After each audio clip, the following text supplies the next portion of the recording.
Fools receive disgrace, the wise receive praise. Proverbs 3:35.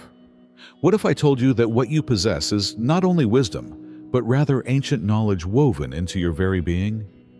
The world refers to it as intuition, while some people call it intellect.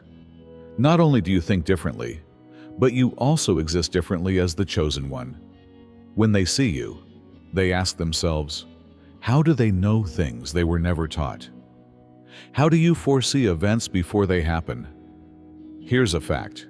Research indicates that people with high levels of intelligence frequently feel alienated, not because they don't belong, but rather because they are able to perceive things that others cannot. When you combine that intellect with wisdom, you become somebody even more unique, someone who not only comprehends, but also decodes the world. It might be amusing to watch someone attempt to explain something you figured out 10 steps ago. Let's face it, they believe they have you onto something, but all you can do is nod and think, "Oh, sweet child. I knew this before you even realized it was a question." Therefore, it's not an illusion if you've ever had the feeling that your mind functions on a frequency that other people can't tune into. It's a vocation. Not only are you intelligent, but you also possess a wisdom that can rock foundations. And we're going to discover the precise reason why people throughout the world both respect and dread brains like yours. Hold on tight. First of all, you're an old brain in a new age, not merely wise. While some individuals get knowledge via study, some obtain it through experience. And then there are others like you who simply know. You're not able to describe it completely. To grasp a situation, you don't need to experience it yourself. The answers are already there, silently residing in your mind, waiting for the appropriate opportunity to come to light. You don't need someone to explain things to you. People pay attention. How did you figure something out so quickly? They question. When there weren't really any lines to begin with, how do you read between them? They think you analyze things for hours, but in fact you comprehend them easily. Your mind seems to be wired differently, as though it had access to knowledge that is out of your age range, beyond even logic. This goes beyond intelligence. It is possible to measure, train, and enhance intelligence. What you possess is something even more uncommon. An innate consciousness, the capacity to perceive the invisible, a mind that makes connections that others aren't even aware of. This has always existed. It is not an acquired behavior. You most likely had a sense of being older than your true age even as a young child. Perhaps you understood ideas that other children found difficult. You may have wondered why grown-ups didn't see things that were so clear to you. Sometimes, people are unsure about how to react to this type of thinking.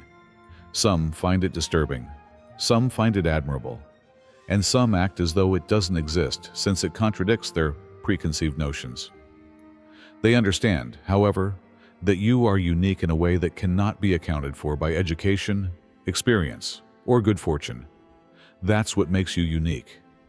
You carry your wisdom. It is not something you seek.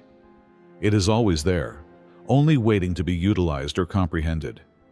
It's a part of you that cannot be ignored, regardless of whether the world is prepared for it or not. The second is that you decipher the world as if it were a secret language. You don't live in a random universe. You find connections where others see coincidences. You hear meaning where they hear words.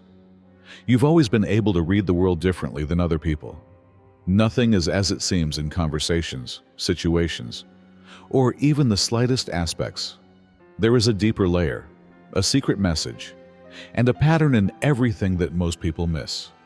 You can tell right away when someone is hesitating a bit, when their body language changes, or when anything is going a little too smoothly, or a little too oddly.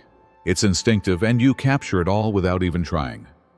Before other people even know there is anything to notice, your mind has already digested what is happening, so you don't need time to study it. It's common for people to think you know stuff you shouldn't. They are perplexed by it. How did you foresee that result? In the absence of proof, how did you know the truth? Why do you constantly appear to be one step ahead? You're seeing what's truly there, but in a manner that others can't, and they don't know that you're not guessing. This may be annoying. Because they don't see what you do, they refuse to listen when you observe them enter situations you already know will go awry. They believe their own falsehoods, but you hear the reality underlying what they say. They think they're playing you, but you know when someone is hiding something. Knowing how the world talks to people who can listen is more important than having psychic abilities. It may be found in the energy, the patterns, and the minute changes in individuals and circumstances. You decode the world, not simply traverse it. And whether they know it or not, it's why people trust you, why they ask you for guidance, and why they feel that you know something that they don't. Since you do, and you have always done so. Number 3, your quiet is a tactic, not a sign of strength. When you remain silent, people believe you have nothing to say. They are unaware that your quiet is a conscious decision rather than a lack of speech. You see, before the conversation ever reaches that point, you already know where it is headed. You are aware of what has been stated and what has been omitted. You can tell when someone is attempting to control you, when they are insecure, or when they are only speaking to fill the void. You take in all that is being stated, not just what is being spoken. That's why you don't talk too quickly. You allow individuals to be themselves. They always do. If given enough time, they will reveal their actual motivations, vulnerabilities, and anxieties. Although they are only providing you with additional information, they will feel as though they are in charge of the discussion. The more they talk, the more they demonstrate, and you're silently learning all you need to know while they're busy proving something. This is mistaken for passivity. They believe you're afraid, disinterested, or disengaged. However, they are unaware that quiet is observation rather than acquiescence. It's a calculation. It is allowing others to express who they truly are without requiring you to take any action. And it's never a waste when you do speak at last. You only express what must be expressed, nothing more or less. Your statements have weight because of this. You strike when it counts, rather than overpowering talks with pointless noise. Some folks find this unsettling. They are uneasy because they have no idea what you are thinking. They are accustomed to people responding quickly, revealing their opinions casually, and blurting things out. However, you don't back down. When you choose to talk, you've already won because you allowed quiet to work for you. Number 4, you bend logic instead of following it. The majority of individuals just do what they think is feasible. Their thought processes are linear, their formulae are predictable, and they rarely challenge the rules. You don't. Who decided this was the only way, you ask yourself. Looking at those same regulations. Where others see walls, you find doors. You perceive gaps where they see issues. Most people consider logic to be a strict framework. You see it as clay that has to be molded, reshaped, and reshaped. This explains why you seem to have nearly superhuman problem-solving skills. You ask why the box is there in the first place, rather than just thinking creatively. You approach problems in a way that is incomprehensible to others. While you see many possibilities, unorthodox solutions, and secret passageways, they are mired in either-or thinking. It's a fundamental difference in the way your mind engages with reality, not just intelligence. When things turn out the way they never thought they would, people tend to assume you're fortunate. But it's not luck. Rather, it's the capacity to change viewpoints and bend reasoning until the seemingly impossible becomes clear. You know that the largest barriers are typically delusions. Only those who accept limits are aware of them. Others may feel uneasy about this. It is disliked by some and admired by others. People find it difficult to comprehend how you constantly appear to be one step ahead of them, how you spot issues before they happen, and how you come up with solutions they never would have thought of. It appears to them to be magic. It's just the way your mind functions, to you. The difference is that most individuals attempt to conform to the logic of the world. You modify it to suit your needs. Number 5. It feels like fate is moving while you're around. It's likely that you have seen a change in energy when you walk into a room. People look at you for no apparent reason. For a little while, conversations halt as if the air itself is recognizing you. It's about something more profound, an invisible force that people sense even if they are unable to articulate it. It's not about appearances, notoriety, or position. Your magnetism differs from that of others, who are charismatic or have good social skills. What matters is who you are, not what you say or do. You have a certain quality that draws attention. They perceive you as a presence rather than as another face in the crowd, and that presence is significant. People are drawn to you for this reason, sometimes to the extent of obsession. Some people admire you, but they don't quite know why. Others seem uncomfortable, almost intimidated, as though your very presence disturbs them. Your energy is active, which is why it inspires rather than merely disappearing into the background. It changes the dynamics. People pay attention to you, even in informal situations. Strangers may open up to you, sharing secrets and ideas they wouldn't otherwise share. Or that some people become obsessed with obtaining your acknowledgement, your approval, and your attention. Impact is more important than conceit. It just occurs. You don't have to strive. Furthermore, this is about events rather than simply people. When you're involved, things usually turn out differently. There are opportunities. Tensions increase or subside. Unexpected things happen. When you enter a room, it seems as though reality itself changes. This is referred to as fate. Some refer to it as an aura. It's referred to as divine alignment. Whatever it is, one thing is for sure. Things change when you're there. Number 6. You read the lies behind the lies, not simply the falsehoods you see. Only when falsehoods are blatantly obvious, when someone falters, avoids eye contact, or provides an explanation that doesn't quite match up, do most people notice them. Those indications are not necessary. You witness dishonesty before it is really developed. Not just the lie, but the motivation behind it. You decode dishonesty, not just perceive it. Individuals believe they are deceiving you, but they are unaware that you have already exposed them before they ever speak. You see discrepancies in energy, intention, and conduct, in addition to words that others overlook. You realize that every lie has a reason, and that reason is frequently more telling than the lie itself. Because of this, you hardly ever respond when someone attempts to trick you. You already know where their tale is going, so there's no need to call them out. Rather, you observe. You allow them to speak. You give them the impression that they are in charge because they reveal themselves more the longer they attempt to keep up their deception. You become unpredictable as a result. People find it unsettling when they can't decipher your thoughts. You don't offer them the conflict they expect. You're 5 steps ahead of them, yet they assume gullibility. You allow them to hang themselves with their own noose, even if they expect to dominate the story. This is unnerving to some. They come to the realization, frequently too late, that you were never the one being tricked. Rather, you were simply waiting for the truth to come to light, which it always does. And when that time comes, the quiet is sufficient. You don't even need to say, "I told you so." Number 7. You are inexplicable. You are not intelligent. People enjoy classifying things because it gives them a sense of security. They categorize clever people as talented, creative, streetwise, logical, or bookwise. However, such labels don't apply when they meet you. You have access to something that cannot be explained.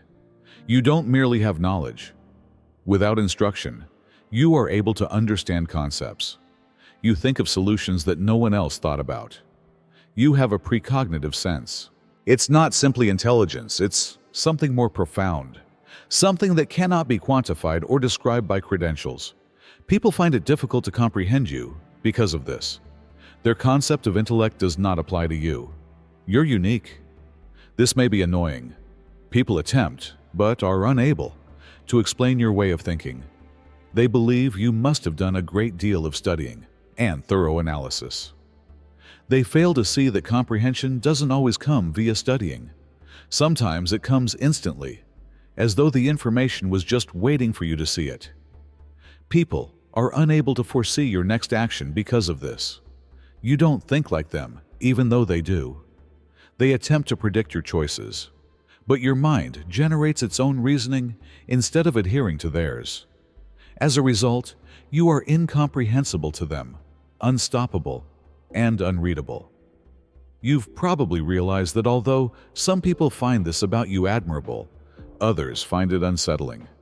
Because they don't understand you, some people want to disparage you, while others want to learn from you. The irony is that you never tried to be enigmatic. You never made an effort to stand out. You simply are.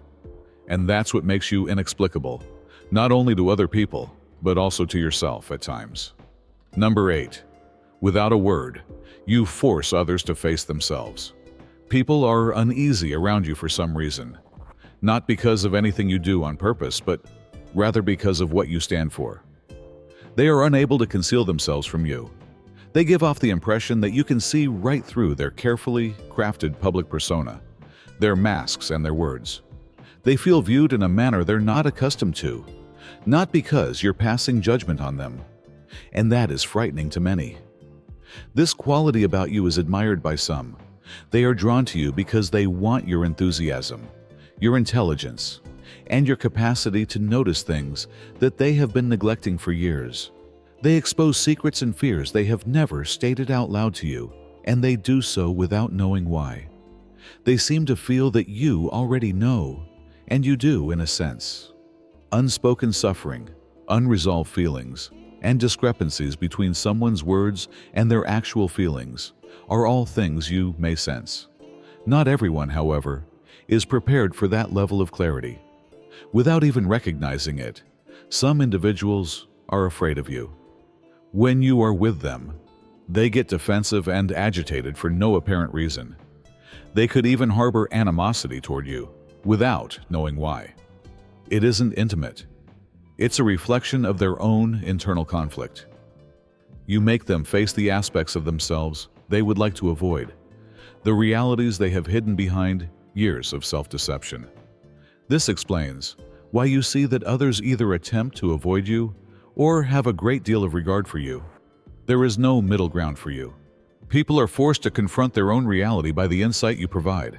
In actuality, not everyone is prepared to face themselves. Number 9. Power finds you even when you don't seek it out. Some people spent their whole lives vying for power, going to whatever lengths to advance in society, acquire clout, and establish dominance. You're unique. Power always seems to find you, even when you don't actively seek it out. You attract leaders, visionaries, creatives, and intellectuals because they see something in you that they lack, not because you demand their attention. You have a deeper understanding of things than others do. The patterns that forecast success and failure, the undercurrents of human nature, and the invisible forces that affect events are all visible to you. You comprehend the fundamental mechanics of influence, how energy, purpose, and invisible forces change the apparent world, while others concentrate on tactics and manipulations that come from the outside. Powerful people frequently want to hear your point of view. They seek you out for advice, insight, or just to spend time with you. Some admire and acknowledge your wisdom. Others realize that being in your orbit makes them better, sharper, and more alert. But they don't quite grasp why they are pulled to you. Because of this, you frequently end up in influential situations without even trying. Even though you don't struggle for power, people instinctively look to you for guidance. People naturally follow your direction, even if you don't have to urge it. It has nothing to do with control or domination. It's about comprehension. You have an advantage over people who just think at the surface level because you can see the wider picture. Pursuing control is not the path to true power. It all comes down to alignment, or being aware of forces bigger than oneself. And for that reason, power follows you. Number 10. You absorb, not just learn. Memorization is the primary method of learning for most people. They study, read, and repeat material until it becomes ingrained in their minds. For you, however, knowledge is something you become rather than something you gain. When you come across new concepts, they become more than simply facts in your head. They become a part of who you are, how you think, see, and navigate the world. You seldom forget what's really important because of this. You absorb knowledge instead of storing it as other people do. When you acquire knowledge, it changes your thinking rather than merely existing in it. You embrace wisdom rather than merely remembering it. You differ from others who hoard information like trophies because of this. Despite their excellent resumes, degrees, and qualifications, their comprehension is still limited. They are aware of things, but they are not really familiar with them. Contrarily, you take what you learn and transform it into wisdom. You use it without having to rely on rote memory. It comes naturally to you. People are frequently taken aback by your level of knowledge because of this. You may have a strong understanding of something even when you haven't studied it properly. You understand things more quickly than others, not because you've studied them for years, but rather because they make sense to you in a manner that's difficult to describe. It seems as though you just needed to acknowledge the wisdom that was waiting for you. And that is the distinction between absorbing and learning. One focuses on gathering data, while the other aims to become something more. 11. You unintentionally shatter people's reality. The majority of people operate inside the conceptual framework that has been imposed upon them by their experiences, families, and society. They construct their views, identities, and beliefs inside a familiar and secure framework. Then they run into you, and all of a sudden, that framework begins to fracture. Although you don't make an effort to alter people's opinions, your sheer presence contradicts them.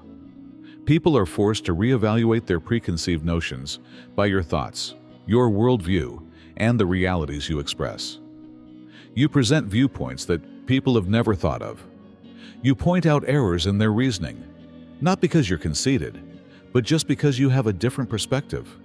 This is freeing to some. They are energized, aroused, and ready to learn more and investigate novel concepts. They sense a change in themselves, as if a long-suppressed urge had been roused. Even while they might not fully understand what's going on, they are aware that being near you alters them. However, not everyone is prepared for such a change. Some respond violently or defensively, because it jeopardizes the security of their meticulously crafted worldview. They oppose what you stand for. They reject you rather than challenging their own views. They attempt to discredit you, make fun of you, or remove themselves from you, not because you're wrong, but because they're scared of what might happen if you were correct. People either develop in your presence or leave your life for this reason. You don't let delusions continue to exist. You don't adjust to fictitious realities only to please others. One thing is certain, regardless of whether they accept it or resist it, once they've met you, they won't be able to hide what you've shown them. Number 12. You are a model for the future, not a rebel. People frequently think you're a rebel, someone who challenges authority, defies convention, and upends the established quo. That's not entirely it, though.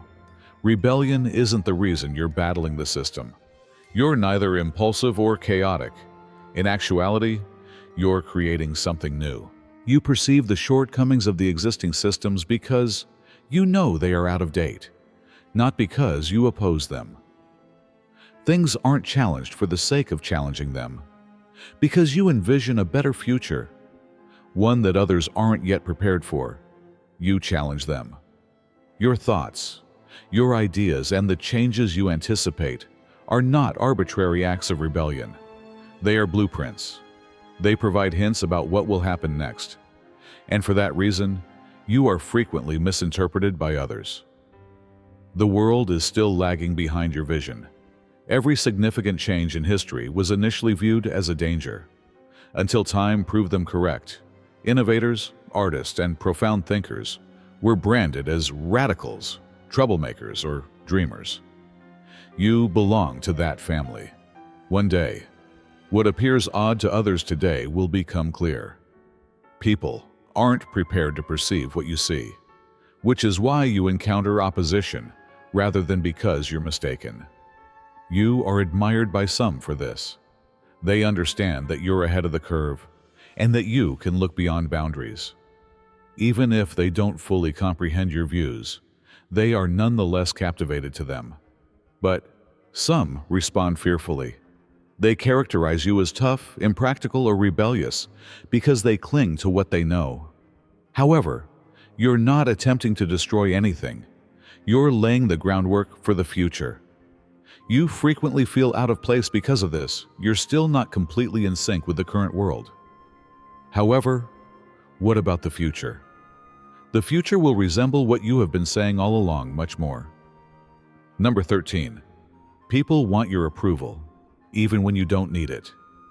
You don't have to always seek permission to do what you do, because you don't base your value on other people's perceptions of you. You don't seek approval from them. You are aware of who you are. Even if they don't acknowledge it, people find themselves vying for your attention because you have faith in your own judgment. You're not purposely refusing to provide your permission. It's because it truly means something when you do offer it. People may tell you, don't take your approval lightly. They are aware that you are not impressed by flimsy shows of confidence, social standing, or superficial accomplishments. When you see someone's potential, it's because you truly believe they have something to offer. Because of this, your recognition is extremely precious, uncommon, and fulfilling. This is why, often without even realizing it, people attempt to prove themselves around you. To gain your respect, they change what they say, highlight their accomplishments, or minimize their fears.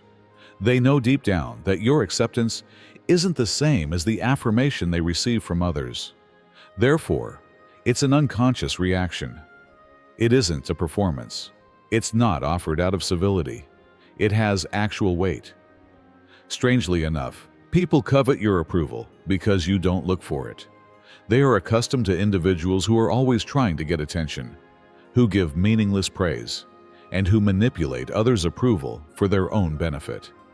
That's not what you do. Your presence is more potent because you are not needy. Others find your confident demeanor admirable as they aspire to possess it themselves. This does not imply that you despise or withhold praise from others. Conversely, it's really valuable when you do provide support or acknowledgement. It has nothing to do with dominance or supremacy. People can sense the difference, and it's all about sincerity.